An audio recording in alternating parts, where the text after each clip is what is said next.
जय श्री कृष्ण भक्तों। कार्तिक मास के शुभ दिवसों में जब शरद की स्वर्णिम किरणें धरती को आलोकित करती हैं, तब एक ऐसा पर्व आता है जो न केवल व्रत का बल्कि श्रद्धा और धर्म की आत्मा का प्रतीक है। यह पर्व है भीष्म पंचक।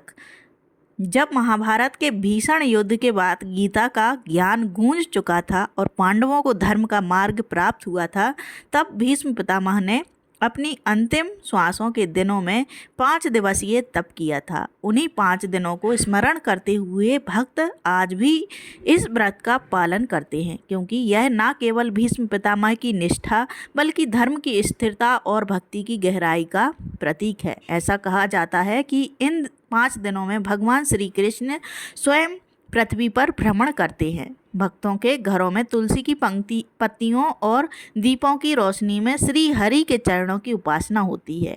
इस व्रत की शुरुआत 1 नवंबर 2025 को देवउठनी एकादशी से होती है और इसका समापन 5 नवंबर 2025 को कार्तिक पूर्णिमा के दिन होता है। इन 5 दिनों को पहले विष्णु पंचक कहा जाता था, क्योंकि यह विष्णु भक्ति और मोक्ष मार्ग का प्रतीक माना गया है। मान्यता है कि जो व्यक्ति इन 5 दिनों में ब्रह्म मुहूर्त में स्नान कर श्री हरि विष्णु की उपासना करता है, तुलसी पत्र अर्पित करता है, दीपदान और दान का नियम निभाता है, उसे पूरे कार्तिक मास के समान फल प्राप्त होता है। जो कार्तिक मास का पूर्ण व्रत नहीं रख पाता, वह भी केवल इन 5 दिनों के नियम से भी पूरे मास का पुण्य फल पा सकता है। धर्मशास्त्रों में कहा गया है, पंच दिनम उपोष्य विष्णोः पूजां विधिं कुर्यात् सा याति परम स्थानम यत्र विष्णु सनातनः। अर्थात जो व्यक्ति भीष्म पंचक के 5 दिनों में विष्णु जी का विधिवत पूजन करता है, वह मोक्ष का अधिकारी बनता है। इन दिनों में संयम, ब्रह्मचर्य, सत्य और सेवा का पालन अत्यावश्यक माना गया है। स्नान, दान, कीर्तन और तुलसी पूजन के बिना यह व्रत अधूरा है। कहा जाता है कि जब भीष्म पितामह सरसैया पर लेटे हुए थे, तब भगवान श्री कृष्ण पांडवों को लेकर उनके पास गए थे। उन दिनों में पितामह ने वर्ण धर्म, मोक्ष धर्म और राजधर्म का उपदेश दिया था, जो आज भी समाज की नैतिक नींव है। उन 5 दिनों में जब भीष्म ने अपनी अंतिम सांसों के बीच धर्म का ज्ञान दिया, तब श्री कृष्ण ने कहा, हे पितामह, अब से यह 5 दिन संसार के लिए पुण्यमय होंगे। जो व्यक्ति इन दिनों में आपका स्मरण करेगा, वह धर्म, अर्थ, काम और मोक्ष प्राप्त करेगा। तभी से यह पर्व भीष्म पंचक कहलाया। यह केवल व्रत नहीं बल्कि उस अटूट श्रद्धा और तपस्या की स्मृति है जिसने मानवता को धर्म की दिशा दी। इन 5 दिनों में भक्त गंगा स्नान करते हैं, तुलसी की माला पहनते हैं, भगवान विष्णु का नाम जप करते हैं और मानो अपने भीतर बैठे भीष्म को जागृत करते हैं। वह भीष्म को अन्याय के सामने झुका नहीं, जो अपने व्रतों पर अडिग रहा, जिसने जीवन भर सत्य और धर्म की रक्षा की। इसलिए भीष्म पंचक केवल एक पर्व नहीं बल्कि धर्म की अमर ज्वाला है, जो हर कार्तिक पूर्णिमा पर जल उठती है और हर भक्त के हृदय में यह संदेश छोड़ जाती है कि जब तक धर्म जीवित है, तब तक मानवता अमर है। भक्तों, कार्तिक मास का शुक्ल पक्ष जब आरंभ होता है, तब उसका अंतिम चरण 5 दिनों का वह काल आता है जिसे भीष्म पंचक कहा जाता है। इन दिनों को विष्णु पंचक या पंचरात्र व्रत भी कहा जाता है। मान्यता है कि इन 5 दिनों में भगवान विष्णु स्वयं अपने भक्तों को मोक्ष का वरदान देते हैं। कहा जाता है कि जो व्यक्ति देवउठनी एकादशी से लेकर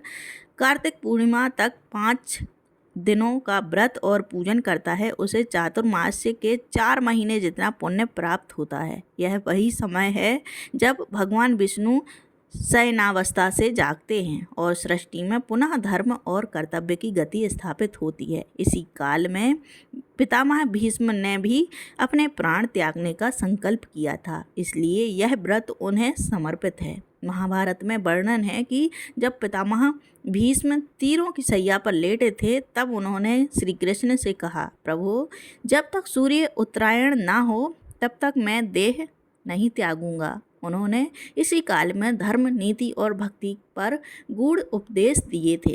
कहा जाता है कि भीष्म पंचक के इन 5 दिनों में भगवान विष्णु ने स्वयं सूर्य के रूप में उन्हें दर्शन दिए और उनके तप, त्याग तथा सत्यनिष्ठा से प्रसन्न होकर कहा, हे गंगा पुत्र, तुम्हारा यह त्याग और व्रत युगों युगों तक लोक में स्मरणीय रहेगा। जो कोई भी भक्त इन 5 दिनों में व्रत करेगा वह तुम्हारे समान स्वर्ग और मोक्ष प्राप्त करेगा। तभी से यह व्रत भीष्म पंचक नाम से प्रचलित हुआ।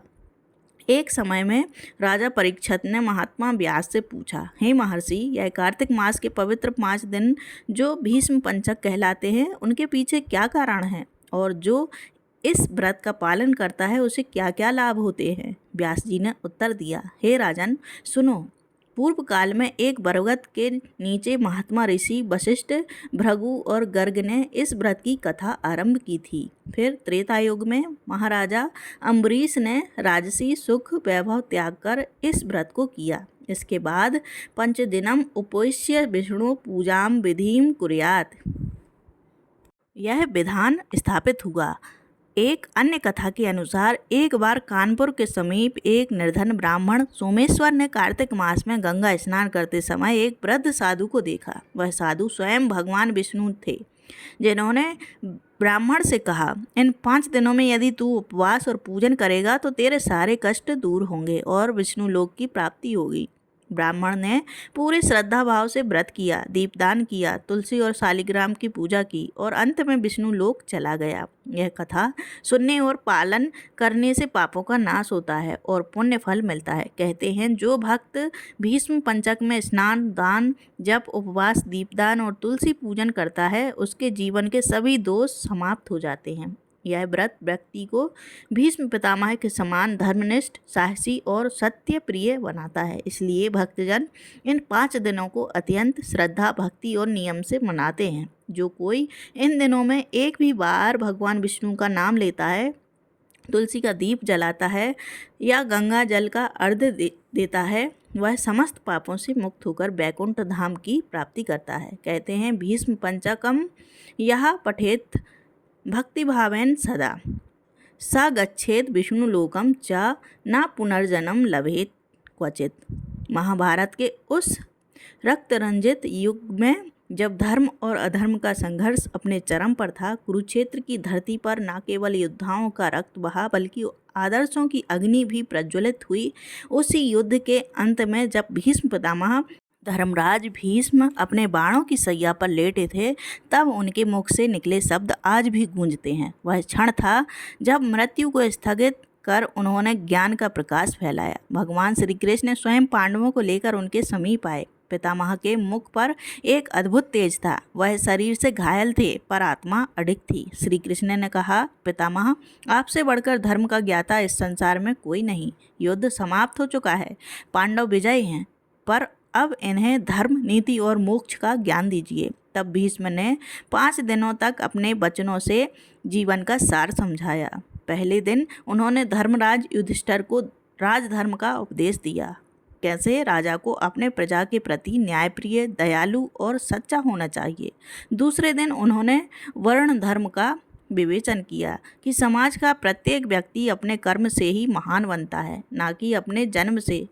तीसरे दिन उन्होंने आश्रम धर्म का मार्ग बताया कि ब्रह्मचर्य, गृहस्थ, वानप्रस्थ और संन्यास ये जीवन के 4 पथ हैं जो मनुष्य को संतुलन देते हैं। चौथे दिन उन्होंने मोक्ष धर्म का रहस्य खोला। उन्होंने बताया कि जब व्यक्ति अपने कर्मों के बंधन से मुक्त होता है तभी उसे ब्रह्मा का साक्षात्कार होता है।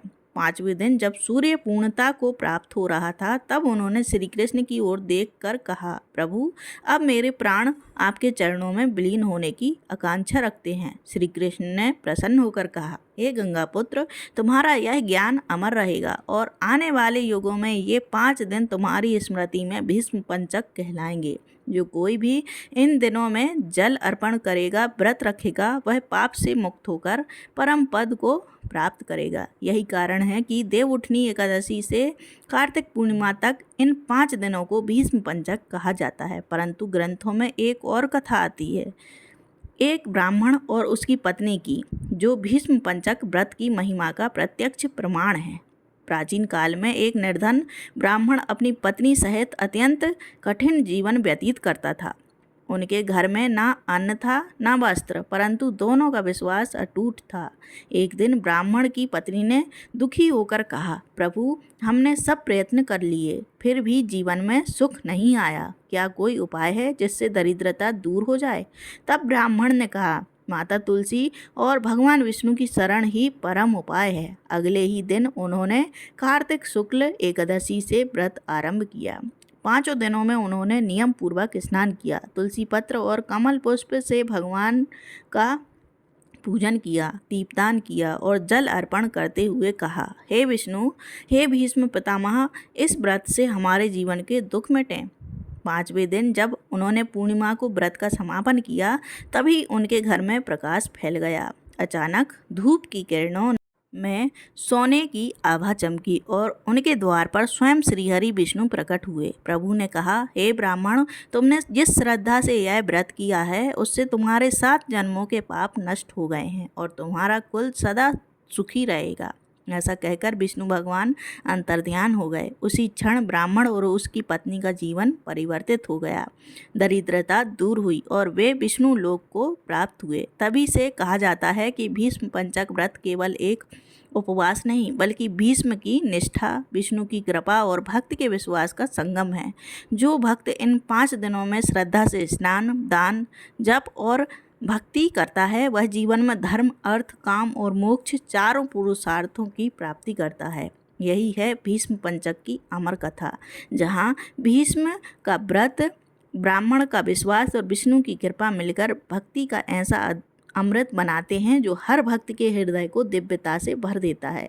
भक्तों, भीष्म पंचक व्रत की पूजा विधि अत्यंत पवित्र और फलदायी मानी गई है। जो साधक इन 5 दिनों में श्रद्धा, नियम और भक्ति से व्रत करता है, उसे समस्त पापों से मुक्ति और मोक्ष की प्राप्ति होती है। आइए विस्तार से जानते हैं कि इस व्रत की पूजा विधि कैसे की जाती है। सबसे पहले देव उठनी एकादशी के दिन प्रातः ब्रह्म मुहूर्त में उठकर स्नान करें। स्नान के पश्चात स्वच्छ वस्त्र धारण करें और घर या मंदिर में भगवान विष्णु, माता लक्ष्मी और भीष्म पितामह की प्रतिमा या चित्र को स्थापित करें। पूजन स्थान को गंगा जल से शुद्ध करें और दीपक जलाएं। इसके बाद ओम नमो भगवते वासुदेवाय मंत्र का जप करते हुए श्री हरि का आवाहन करें। फिर तुलसी दल, पीले पुष्प, चंदन, धूप, दीप, नैवेद्य और पंचामृत से भगवान का पूजन करें। इन 5 दिनों में भगवान विष्णु के 5 रूपों की विशेष पूजा करने की परंपरा है।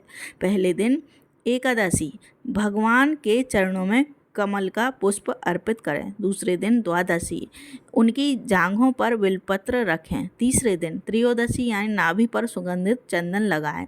चौथे दिन चतुर्दशी, कंधों पर जावा पुष्प अर्पित करें। और 5वें दिन पूर्णिमा, उनके मस्तक पर मालती या मोगरा का पुष्प अर्पित करें। प्रत्येक दिन तुलसी माता की भी पूजा करें। तुलसी के पौधे के पास दीपक जलाना और ओम तुलस्यै नमः मंत्र का जाप करना विशेष पुण्यदायी माना गया है। साथ ही गंगा जल से अर्घ्य देना चाहिए। यह पितामह के तीर्थ सैया पर दिए गए जल अर्पण की स्मृति का प्रतीक है। इन 5 दिनों में व्रती को सात्विक आहार लेना चाहिए या यदि संभव हो तो निर्जल या फलाहार व्रत रखना चाहिए। रात्रि में भगवान विष्णु का कीर्तन, दीपदान, तुलसी पूजा और हरि नाम संकीर्तन करना चाहिए। कहा गया है कि जो भीष्म पंचक के दौरान 5 दीपक जलाता है, एक भगवान विष्णु के लिए, एक लक्ष्मी माता के लिए, एक तुलसी के लिए, एक गंगा के लिए और एक पितामह भीष्म के नाम से, उसके घर में लक्ष्मी का स्थायी वास होता है। पूर्णिमा के दिन यानी व्रत के 5वें दिन विशेष रूप से भगवान श्रीहरि को पंचामृत स्नान कराना चाहिए। उन्हें पीताम्बर पहनाना चाहिए और तुलसी दलयुक्त खीर, मिश्री, गुड़ और घी से भोग लगाना चाहिए। इसके बाद भीष्म स्तुति का पाठ करें।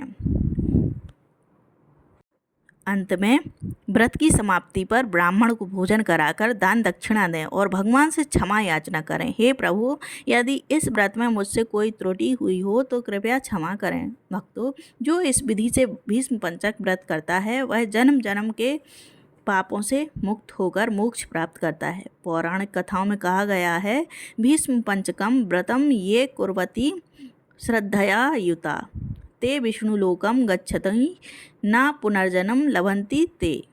अतः इन 5 दिनों में नियम संयम और भक्ति से व्रत करें, श्री हरि का स्मरण करें और पितामह भीष्म को नमन करें।